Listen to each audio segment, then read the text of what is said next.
Good morning, नमस्कार दोस्तों। आज हम अपनी यूट्यूब ऑनलाइन क्लासों में आपका एक बार पुनः हार्दिक अभिनंदन है। आज हम अधिगम के स्व आंकलन के बारे में बात करेंगे कि अधिगम के स्व आंकलन में हमने इसी आंकलन में हमने रिकॉर्डिंग के बारे में प्रीवियस क्लास में अध्ययन किया था।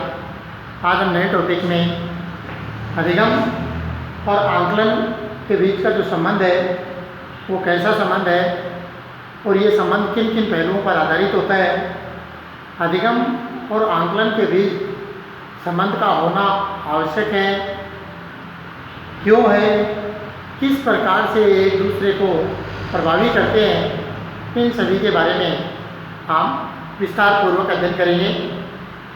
तो आइए हम शुरू करते हैं। दिनांक 30 जुलाई बीएड सेकेंड असेसमेंट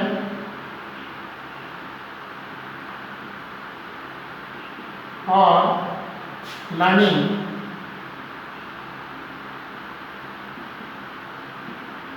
इसके अंदर है कि हम आंकलन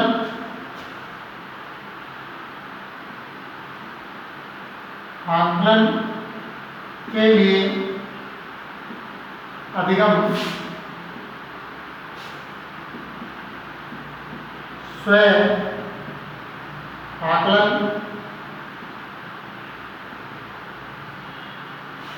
के बीच संबंध क्या है,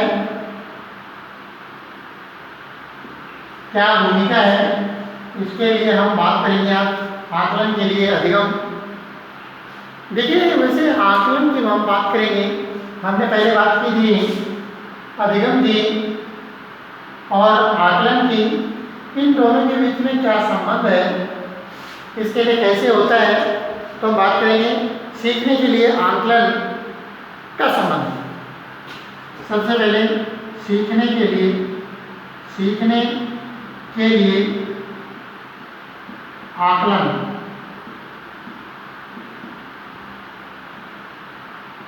इस पहलू को सार्थक सिद्ध करने के लिए हमने जाना है, एक लोकोक्ति हमारे सामने प्रस्तुत होती है, आवश्यकता आविष्कार की जननी है। आवश्यकता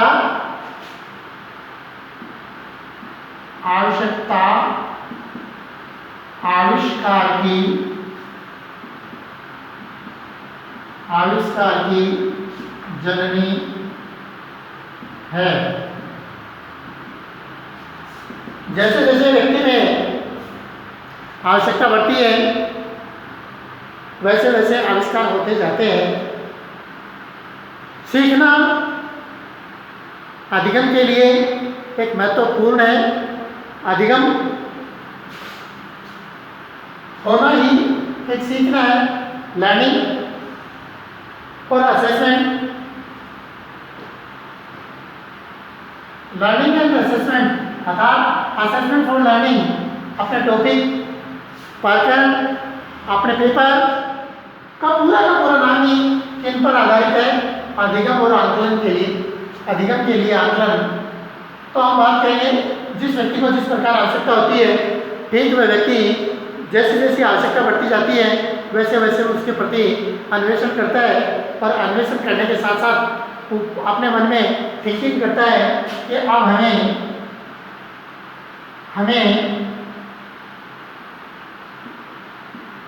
क्या करना चाहिए,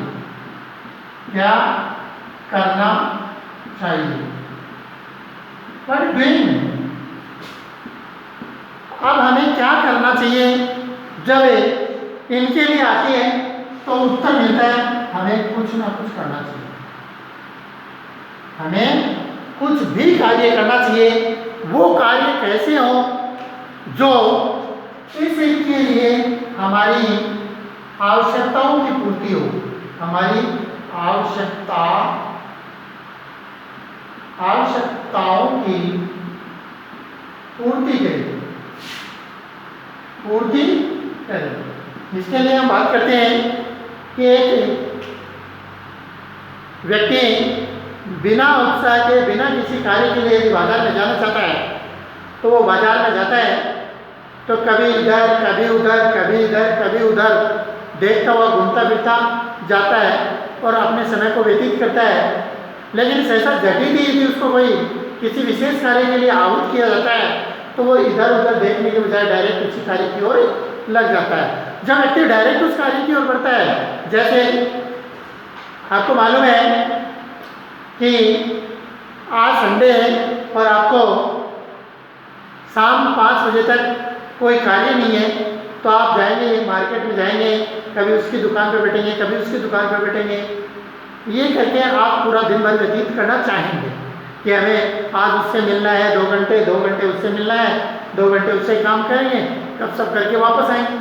लेकिन इन उत्साह के बिना यदि आपको कह दिया गया कि अमुक व्यक्ति या मित्र या आपका वो अजीज रिश्तेदार है उसका एक्सीडेंट हो गया और वो आपको बुला रहा है, तो आप क्या करेंगे?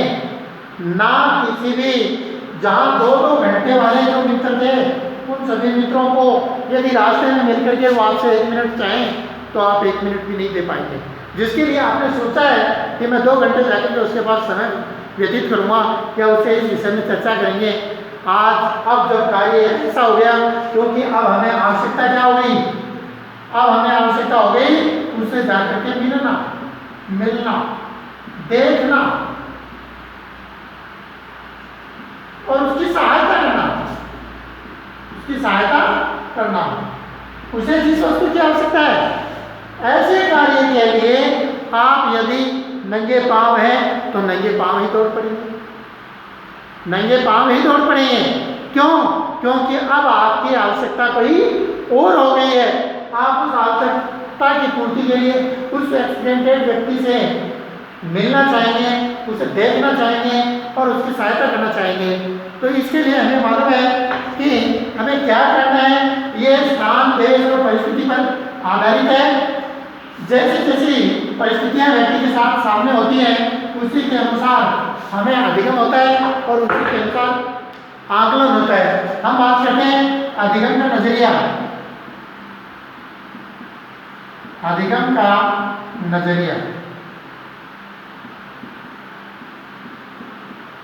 नजरिया कैसा होता है?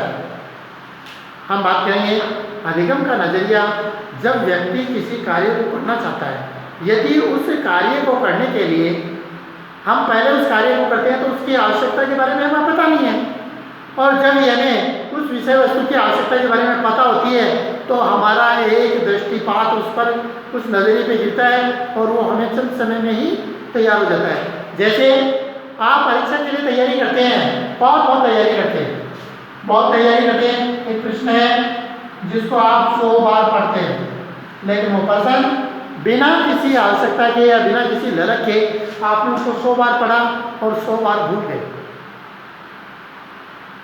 100 मिनट का समय आपने इस प्रश्न के लिए दिया और आप इसको भूल गए। लेकिन यदि आपको ये कह दिया जाए कि ये प्रश्न आरपीएससी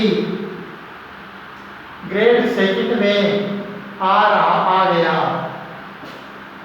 और प्रश्न पत्र में वो प्रश्न दिखाई देता है और उसके चारों ऑप्शन आपके सामने हैं, आप चयनित नहीं कर पाते हैं और आप किसी एक मित्र से पूछते हैं या किसी नज़रिए से देखते हैं या पुस्तक में देखते हैं और आपको उसका उत्तर एक बार मिल जाता है।